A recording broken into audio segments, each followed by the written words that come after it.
the whole journey of trying to get people on board with this at like the whole fund level, because there's our investment team, which I'm a part of, but then there's so many other stakeholders. You've got leadership team, executives, you have a trustee, a board of directors. You have to get everybody at least somewhat on board with this.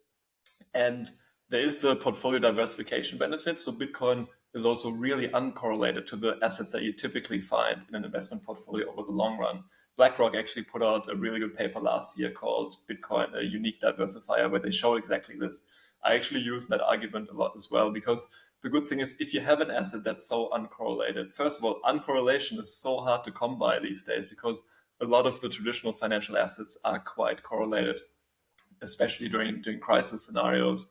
But if you have an uncorrelated asset that then is also the best performing asset, what was it, like 10 out of the last 14 years, and it has a lot of volatility, then that means that the volatility is to the upside. So it has a positive expected return. But because it's so uncorrelated, when you then mix it in with a lot of other assets in the portfolio that don't move with Bitcoin, the volatility basically gets completely diversified away. And all that you're left with is the excess return, at least when you run this in a backtest. So if Bitcoin keeps being uncorrelated, which I think you could expect because it has completely distinct risk and return drivers, and if it keeps performing, which I think you can also expect because we're still quite early in the adoption trajectory of Bitcoin, then I think you can make a reasonable assumption that it will continue to provide this benefit. So yeah, once you understand that, it's hard to argue against. And the main argument that I often hear from people in the investment space is that it's so volatile and that comes with a lot of risk. And they're right, like it is super volatile. But when you actually look at the volatility of Bitcoin compared to stocks like Nvidia or Tesla, since July 2022, it's been pretty much the same volatility for Bitcoin as it has been for Tesla and Nvidia. But the reason why that's interesting, that comparison, is that Nvidia makes up, and Tesla as well, make up a large chunk of the MSCI world. I think Nvidia is like 4% of the MSCI world. So if you put a lot of money in the MSCI world, which no one would call risky, you're actually getting a lot of exposure to Nvidia in that investment, which is just as volatile as Bitcoin. You know what I mean? So no one's criticizing investing in the MSCI world because of Nvidia's volatility. So why are they criticizing a small allocation to Bitcoin for its volatility? It almost doesn't make sense. It's also when I'm always fascinated with finance guys that look at volatility as it would be the worst thing in all of finance. Like if you have volatility, it's bad. And I just 1 week ago, or like a few days ago, actually, I recorded with Chris Cooper from Fidelity. I think he's the vice president of Fidelity Digital Asset Research or something like that. Their titles get pretty crazy. And he talked about that there is bad and good volatility. The same way that there's bad and good cholesterol in your body, there's volatility that is bad, that is downwards, and that is risky, but there's good volatility that is mostly skewed to the upside. And if you look at Bitcoin, I think that's the kind of volatility you might actually like in a portfolio, because you can play a lot around with it. And again, if it's like 1%, you can lose 100% of this 1%, but you can gain 1,000% in this 1%. Yeah. So it's like this asymmetric bet of volatility that is actually very good for you. Yeah. And then you have the historic of Bitcoin. Then you have already players in like Fidelity, BlackRock, Microseed with like strategy. Like those are not, like that's not startup level. They're just playing around with some coins. That's like serious capital, serious. Like I don't know. I don't even want to know how many people BlackRock employed the last 5 years just to research Bitcoin and how to play that best. Like I don't know, hundreds, maybe even thousands. I don't know. This is serious stuff. So now to come out and say like, oh, like it's volatile, I don't know how, and it's almost a lazy argument at this point. Yeah, I agree with that, and I think it comes back to the typical arguments that you often hear, because volatility is one of the typical ones you hear. Then I still hear people say, oh, but isn't it money used by criminals? Or Bitcoin doesn't have any intrinsic value. Or one thing that you often hear in the finance space is, how do I value this thing? It doesn't have any cash flows. And all of those criticisms, like, I completely understand where they're coming from. It took me so long to understand Bitcoin, way longer than in hindsight I wish it did.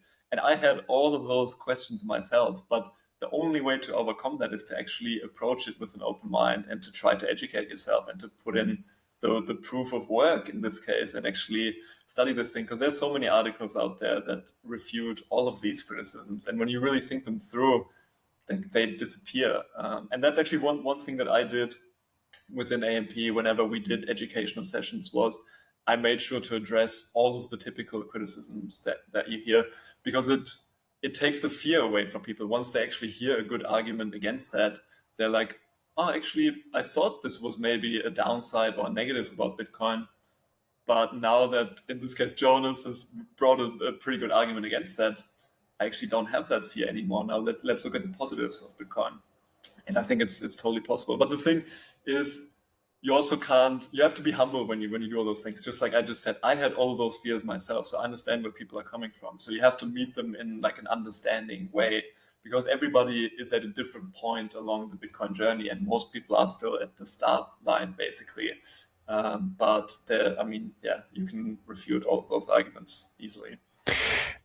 You are one of those guys that are in a company where there's not only Bitcoiners.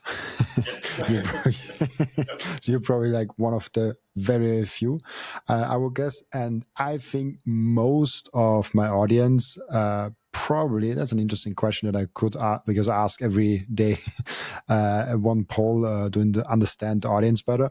I think most of my audience is probably working in a job where they are their fiat guy, their Bitcoin guy, or one of the very few Bitcoin guys, depending on how long they're in Bitcoin, depending how much they orange build already.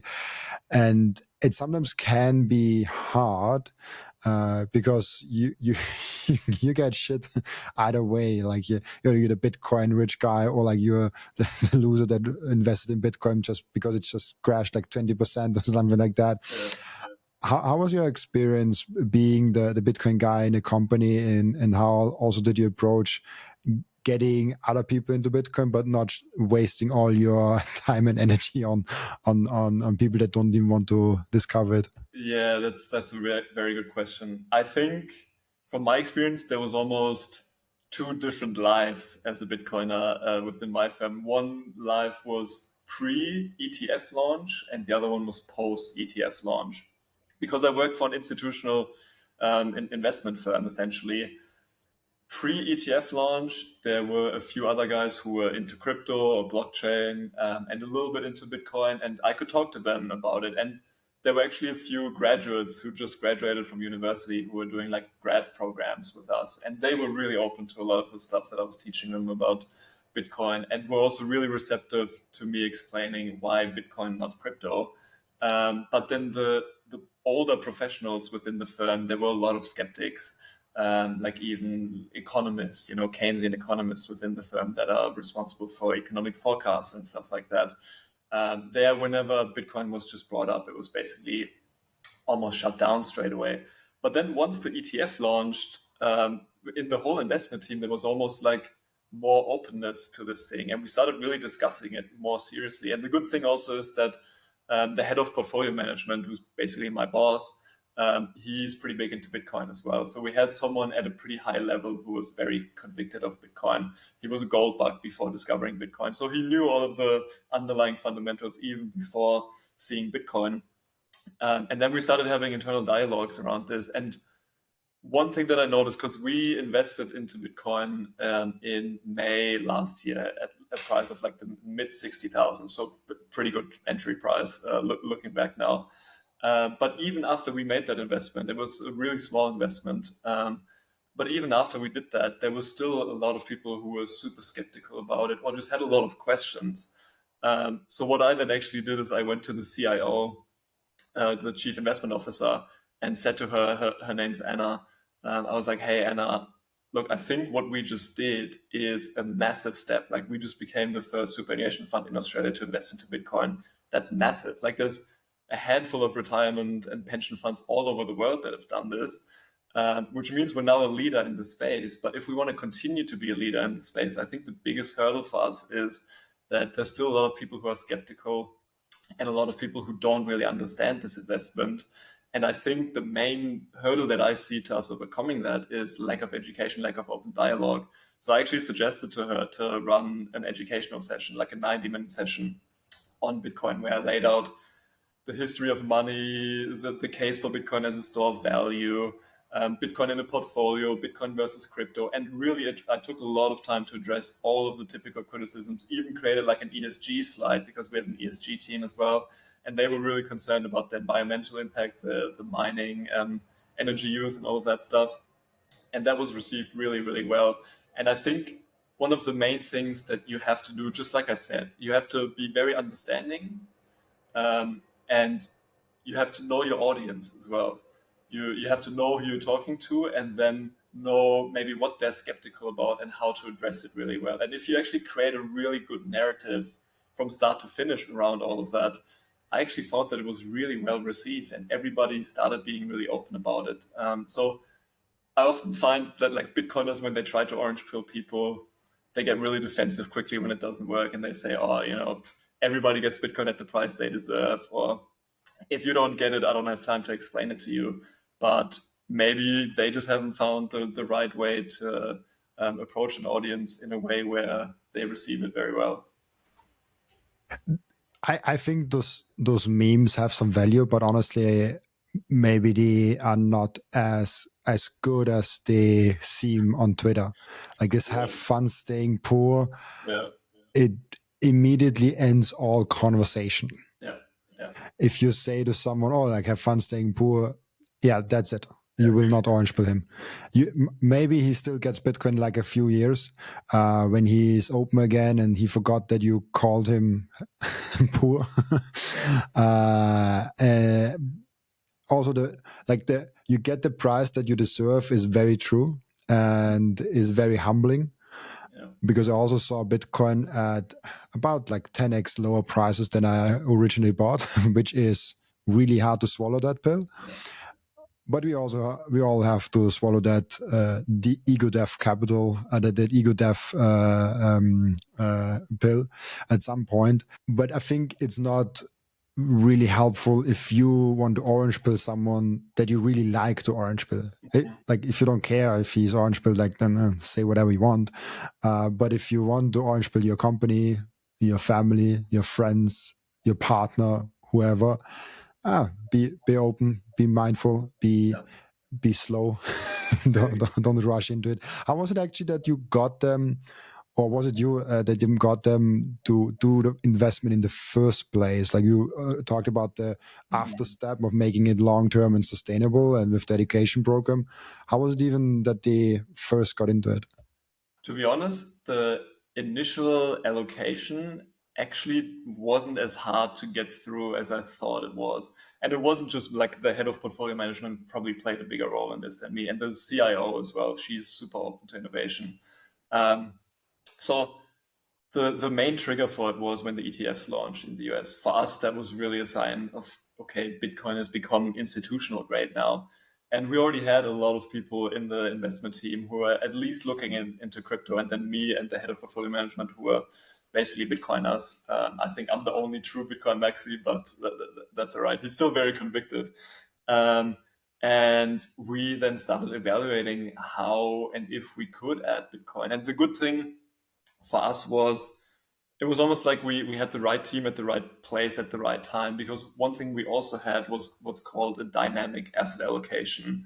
I'm not going to waste too much time on this, but basically what this is like a basket of trading strategies that we run in some of our superannuation portfolios to generate a little bit of alpha on top of the allocation that the fund already has.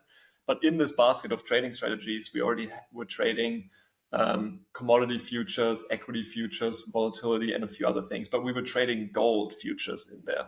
So for us to then go from trading gold futures to also including Bitcoin futures in there, which is what we used to get the initial allocation, wasn't that big of a step. And the way that we then sold it as a risk responsible way, which it actually really is that we don't have a fixed allocation to Bitcoin, but we have a few different investment models that evaluate how favorable the market currently looks for Bitcoin and can dial our Bitcoin exposure up and down based on those investment models, which also means that when Bitcoin starts looking less bullish, we will be able to de-risk before Bitcoin actually has a big crash. And in the backtest, we're actually able to reduce the drawdowns of that Bitcoin allocation quite a bit compared to just holding Bitcoin only. So selling it as a small allocation that we really risk responsibly manage was basically the way that we managed to get it approved and included in the retirement portfolios. Thank you for watching this video. This was only a snippet of the podcast. And if you want to watch the full episode and get all of the context of this episode, you can click right here or here. Oh, maybe also here.